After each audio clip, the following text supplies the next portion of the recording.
please stand for the pledge. I pledge allegiance to the flag of the United States of America and to the republic for which it stands, one nation, under God, indivisible, with liberty and justice for all. Good evening, everyone. Today is Tuesday, May 14, 2024, the time being 5:30 p.m. This is a meeting of the Greensburg Board of Works. At this time, please silence electronic devices. We have made an update that I want to mention at this meeting. The Title VI forms are still available on the table in the back of the room, but we're going to skip reading all of that each time going forward. We also do have a new member who has joined the Board of Works. Tonight is her first evening with us. Lauren Huber is a Greensburg, Decatur County native, and we're excited to have her serve in this capacity. So welcome, Lauren. If you'd please tell us just a little bit about yourself. All right, well, I thought today about my 30-second elevator speech, but you've already said I'm a native of Greensburg. Went to high school here, college at University of Indianapolis. I went and worked at Disney World for a semester. I came home and I was married, and then life has had some things, and I'm now engaged, and I'm going to be married in October. I have 3 dogs, no kids. What else do you want to know about me? Anything else you think's important? Okay. My mom and dad are here, my fiance, and I have 1 sister. And I think that's about 120 seconds. That'll work. That's all. Perfect. Welcome aboard. We're glad to have you. Thank you. Look forward to working with you on behalf of our entire team over the next several years. Thank you. Yeah. Okay.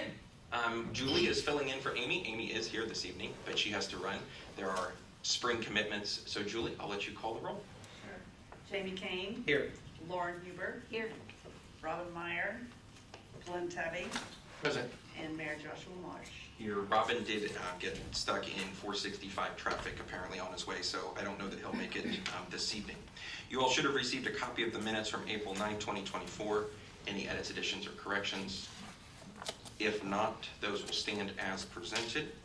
There being no old business, we'll move directly to new business. John Bryant is with us this evening from the Veritas Group to give us an update on our municipal complex project. Good evening, John.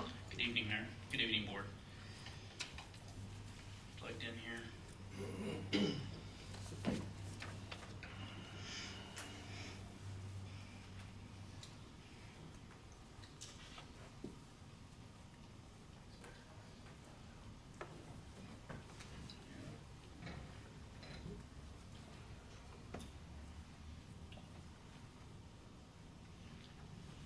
All right. I know there's been a lot of progress had on site since the last time we did an update, which was back in March when Matt was here last. So a lot of fun stuff to share, a lot of really good stuff happening out on site, and a lot of good progress that's been made over the course of the last few months. So a brief update on site work, and as you guys can see here, asphalt is down in the shared parking spaces. And the street department lot, which was part of that GMP amendment, was to get all of the street department turned into asphalt rather than what it was originally, which was crushed stone. Final grading and seeding is completed, as you guys can see here at the retention pond. The rest of the site will be completed most likely come mid-June. Will be one of the last things they do is the landscaping component. So a lot of good stuff happening in there. The Barochelle cul-de-sac, which was another one of the items in the GMP amendment, is rough graded right now. Stone is anticipated to begin late next week, is what I'm being told by the construction managers. So they are on schedule in regards to that. The fire station project, the building entrance signage is completed. I know it's hard to see from this view, but Green Sign did complete that last week. It looks really, really good. Inside the building, the hard lid ceiling is completed. Overhead inspections have been completed on the 2nd floor. So they are starting the new drop ceiling on the 2nd floor as well. First coat of paint is complete throughout the entire station, with the finish coat expected early June. They do have carpet going down. Tile is completed upstairs in the restroom, so a lot of finishes are starting upstairs and they're working their way down. Dry fall, which is the ceiling paint, is expected to happen this week, which is another big milestone in completing everything in the apparatus bay from the ceiling, and then following that will be the overhead bay doors, which will be next week, then epoxy flooring in the apparatus bay, and then the exhaust extraction will be installed following that. So a lot of things happening very quickly with the fire station project. There's been no new procurement concerns. We're still tracking the 1st of July for the generator. That's not necessarily a procurement concern because it doesn't hold anything up from a certificate of occupancy standpoint, but is something that we're tracking. Here's just a few pictures of some of the casework that's been completed on the second floor. The casework is nearly done throughout the entire station. The tiling is done in the bathrooms, on the walls, and on the floors, and then as you guys can see, that first coat of paint is completed as well. For the street department is all but completed. We're tracking a few punch list items with Runabon currently. The furniture was installed yesterday, which looks really good in there. I've got the fiber installed next week on the 21st, which is really the only thing right now that's holding up a certificate of occupancy, which you guys can see is mainly due to not having network, which you can't control your fire alarm and your fire protection system at that point. Cameras and card readers will be installed next week. It's another big milestone there. A few other pictures, you guys can see the furniture, the carpet's in, toilet partitions. Like I said, everything is done from that perspective outside of a few networking items. In regards to the budget and the schedule update, I know a few meetings ago we had that revised GMP amount for the asphalt, the solar panels, the bare shell extension, and the preemption devices. Those are all moving forward currently. The asphalt at the street department is completed. The solar panels is in progress. Bare shell extension, like I said, the rough grading has began for that, and then the preemption devices we're working directly with NDOT right now through that permitting process. The project does remain on schedule and on budget to complete in late June of 2024. I've got a quick drone photo or video I'd like to share here. One second if I can get.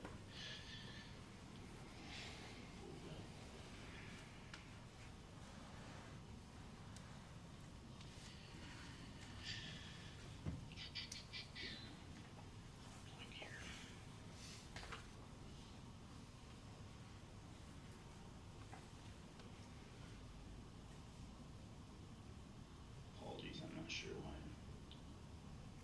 not getting this pulled up.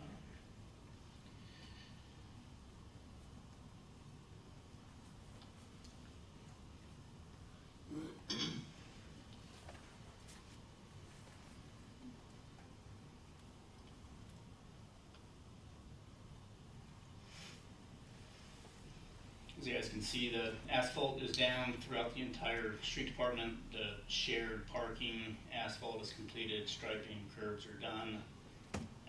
The site is obviously very wet. It is not graded. The inlets are still protected. That's why you see a lot of flooding out on site. Rooftop unit is operational, as you can see on the right-hand side of the building on the west side. All storefront is in the curtain wall system in the apparatus bay. Site concrete work is completed outside of, as you guys can see on the south side of Bear Shell, the curb still needs to be poured there.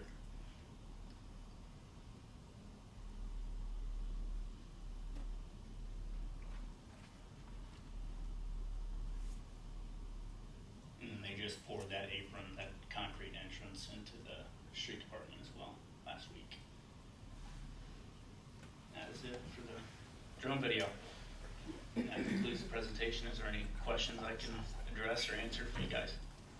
Yeah. Okay. Awesome. Thanks, Thanks, Sean. Sean.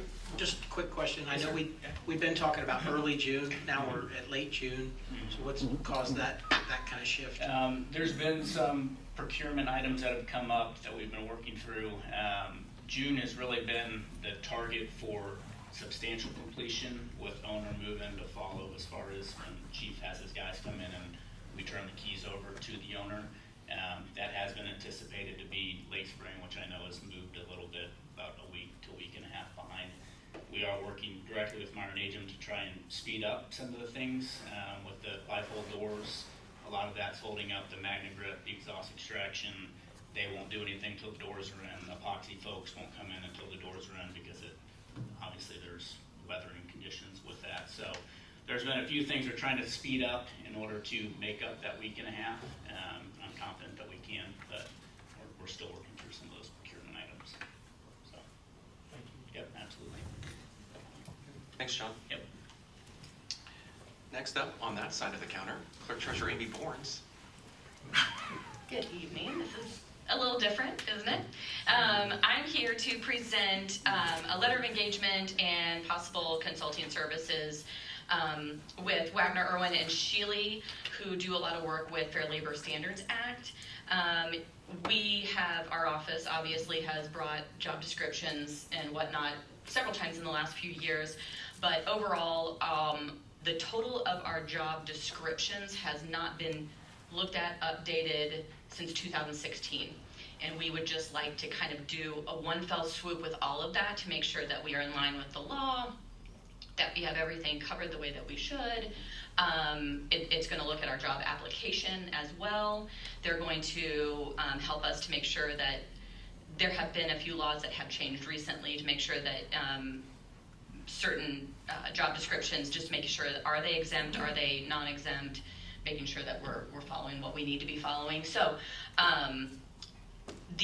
as you can see, the not to exceed amount is definitely higher than what we in our office expect to have be the final total.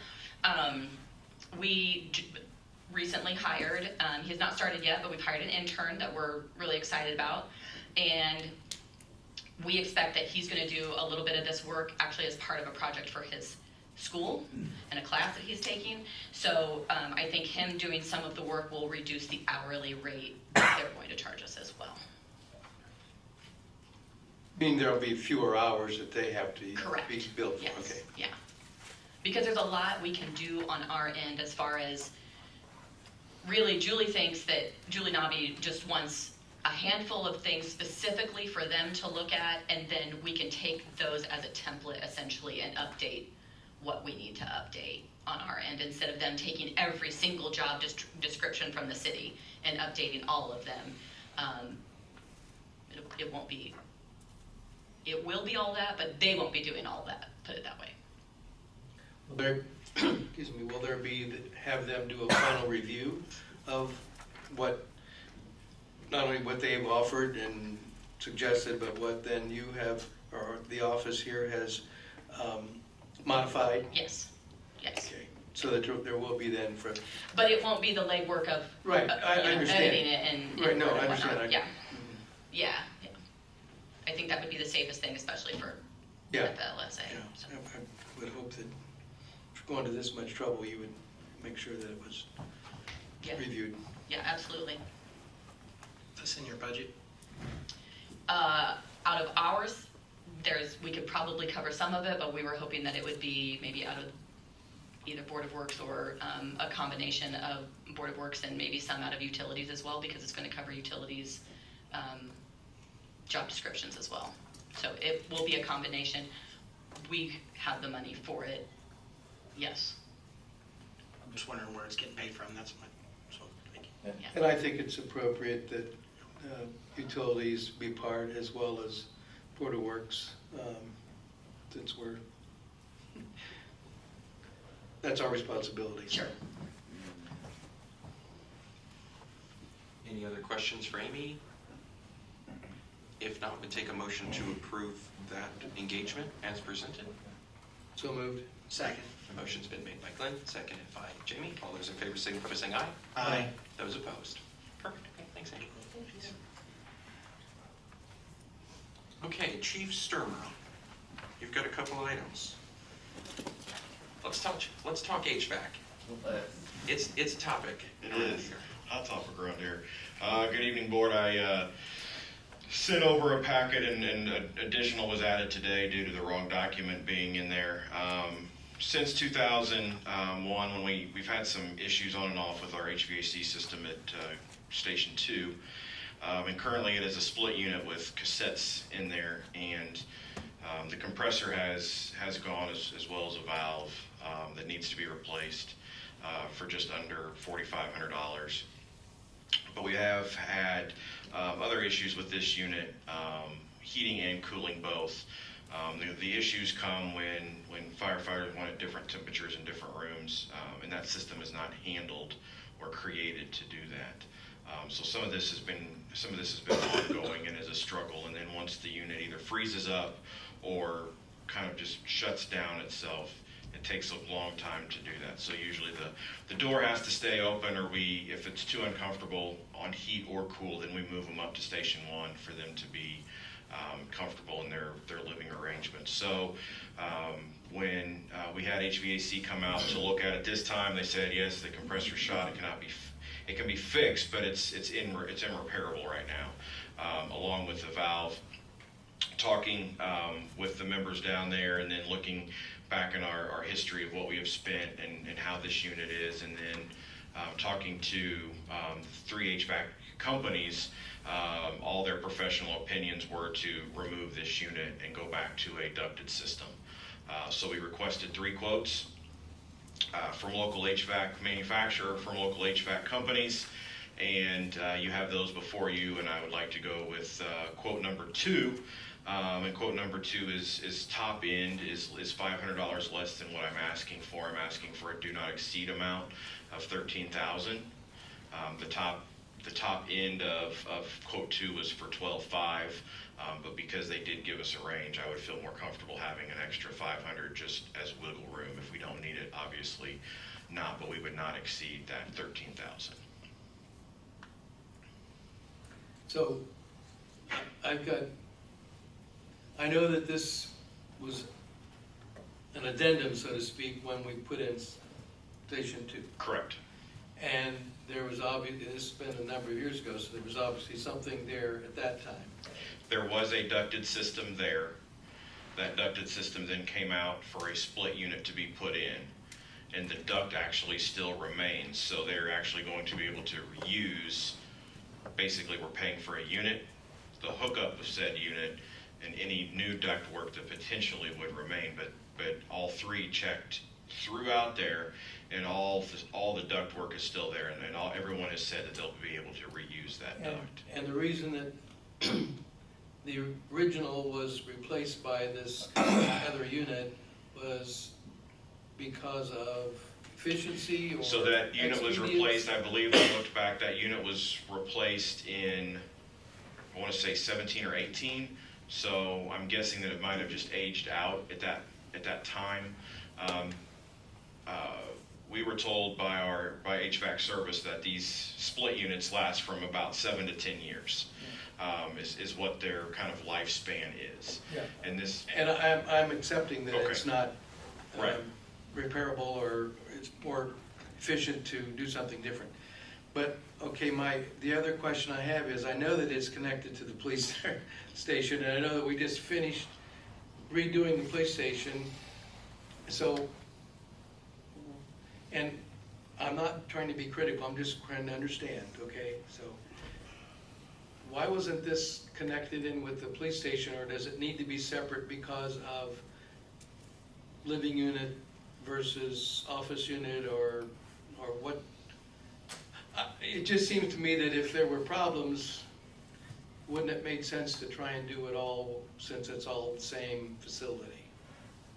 Do you understand my question? I do understand your question. Okay. We did not, at the time, we did not know, the problems were not as rampant as they were now. The system broke after the installation of After the other thing was already... the police department unit. We did explore, can we add on to the police department unit kind of after said and done.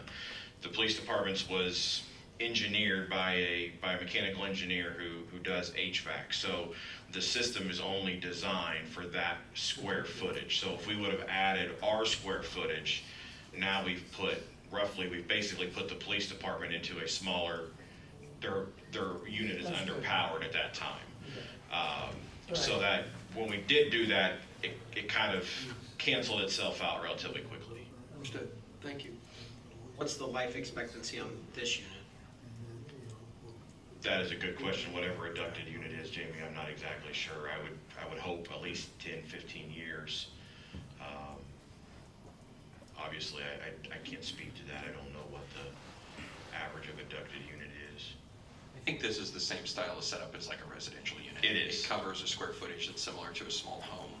It's two bedrooms, in theory, a bathroom and a kitchen living space. Right, and then a small common area in the hallway. Yeah.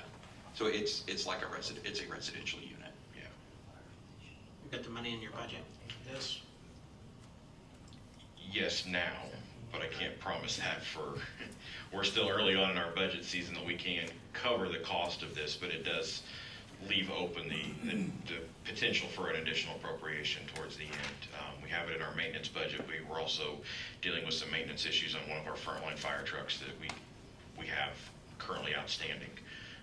So we can commit to it, but there is a chance they'll have to come back for additional. And I told the chief that we could help out of the general fund, because that's where this money comes from anyway, the general fund, other repairs line too. So we're gonna work together on it. Hopefully we'll make, the fire truck thing is a little bit of an issue, but I think we'll be fine on the repairs section. Yeah. And that's the truck that has to have some repairs, not anything new. Any other questions for the chief? You would like 13,000, not to exceed 13,000 and an award to Walby. Correct. Is there a motion to approve not to exceed 13,000 to Walby Heating and Cooling? So moved. Second. Motion's been made by Jamie, second by Glenn. All those in favor signify by saying aye. Aye. Those opposed? Okay, perfect. And you also have a promotion. Correct. Second item of business tonight is a promotion from probationary firefighter to firefighter first class or private. Walker Gabbard has successfully completed his 1 year of probation with successful reviews in all 4 quarters of his review from his 3 different shifts. And so tonight I'm asking to move him from probationary pay to full-time pay along with the title change. Make a motion to approve. Motion's been made by Jamie, I'll second it. seconded by Lauren. Is that an upcoming date or is that date? That will be celebrated during our annual awards banquet. Effective. Oh, I'm sorry, it's going to be, will need to be retroactively effective of May 1st. I'm sorry, yes, May 1st. I'll amend my motion to Do. do that. Retroactive. Make it red, yes. Thank you, sorry. Perfect. Lauren, are you okay with that for the second? I'll second it. Perfect. Julie got that? Good enough? Yes. Perfect. All those in favor signify by saying aye. Aye. Those opposed? Thank you Thanks. very much. Yep, and congratulations to him. Chief McNeely, you've got a request for interviews. Yeah, so we're in a hiring process now, and we're looking for some interview dates. Looking to try to get this done before the next meeting. So we're looking the week of June 3rd through the 7th. You have availability on those dates. We do the week before, the week of Memorial Day, but obviously not Monday. But, Not Monday. no, yeah, not Monday. I'm not planning on being here. Okay. If we do it late in the week, Yep, we could. You're supposed to be gone that week, oh, I'm gone that week? and I'm gone some of that week. Can we? How about the 10th? Can we do them on Monday the 10th? Yeah. Yeah, that'd be better. That'll work. How many do you expect? 4 to 5, So do we want to do 5:30? if we can, yeah. Okay. And then to go along with this, the mayor and I were talking about this earlier today. Would you guys prefer if we send this out via email instead of doing that during a public meeting, just to set it an executive meeting when we do these? I didn't understand the beginning of the question. So we were talking about this earlier today. Instead of us coming up and making the request during a meeting for an executive meeting for hiring process, would you guys be okay if we just did it via email and then advertised it like normal? I think it would save meeting agenda time. Okay, thank you much. Thanks. Thanks. Zach, you've got an update on Franklin Street, which is closed. Update done, there you go. Yes, if you haven't noticed, we did close Franklin Street Monday morning. So far, they have gotten the trees cut down, they got the pavement saw cut today for removal, and that's pretty much the entire update for now. You want to talk a little bit about businesses open, access, those Yeah, kinds of things? we've actually had very good meetings and discussions with the businesses. They've been understanding. If you've noticed, Magnolia Mercantile has been very forthcoming on Facebook and social media of telling people how to get there, and that's been helpful to us, helpful to them, probably helpful to all the other businesses. I know Lynx has kind of directed people to park in that side lot, use their back entrance only, so far hasn't been too many complaints and outrages yet. We did put up some additional signage just to kind of try to let people know coming down to the square that those businesses are open. Shooty put up a fence halfway between the sidewalk, essentially allowing people and businesses to use the one half of the sidewalk while they're tearing out the other half and putting it back. And obviously that fence will be flip-flopped around and adjusted accordingly. But How long do we anticipate the road closure? September 1st is their completion date.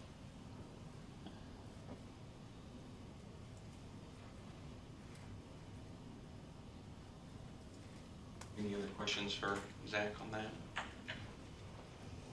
It's a big project, it's underway, they've got a tight timeline, we'll get it done. Perfect. 2024-01. So we were awarded our CCMG funding for 2024-01, which is directed towards the Washington Street project, which will go from Franklin through the intersection of Montfort. And that is expected to start late this year with hopefully an award in July. So bidding will start in June. You awarded in July, you said? So bids are going out now, or soon? Yes, they are going out soon. June 11th it goes live now.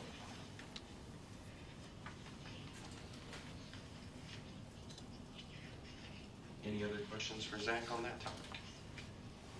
Perfect. Thank you, sir. Thank you. The one item I have for you this evening is, in theory, a renewal, but there's a couple pieces to it. The city uniform contract, which includes water, wastewater, and street only, is up. They are 5-year agreements, so it predates me. But over the last year, we've taken a very aggressive deep dive into the department heads in those departments, and I worked with sort of 3 of the largest uniform supply companies in our area and went through sort of an interview. We've interviewed them, we talked to them, they brought samples, they took samples back to the departments, we looked at options, et cetera, et cetera. So we've spent about a year, 9 months to a year, sort of trudging our way through this process. And what you have before you this evening is a renewal with Cintas, but it's changed pretty significantly. It's actually cheaper than our contract was 5 years ago, which is part of their state QPA process, but it also is only inclusive of pants. Our team wanted to move more towards a polo type shirt. We gave them options of button-ups, button-downs, long sleeves, short sleeves, reflective, non-reflective. There's a lot of discussion about the very green and dirt, how dirty it gets quickly. So what we've opted to do, and we want to try this out for a while, is we're going to provide all of our teams in those departments with the same number of polos that they would get through a rental process, like we would get through Cintas, but we'll acquire them. They will be our shirts. And then they should last us about 18 months, which is our sort of break-even point from the rental agreement with Cintas on shirts. So we feel like we're getting a product that our teams like better, and over the 5 years, if we replace them once or twice, we're still where we are. But then it also allows us to bring that in-house. So the agreement is for the pants and for a few other like shop towels and random accessories. But that will be, they have a laundry option for them.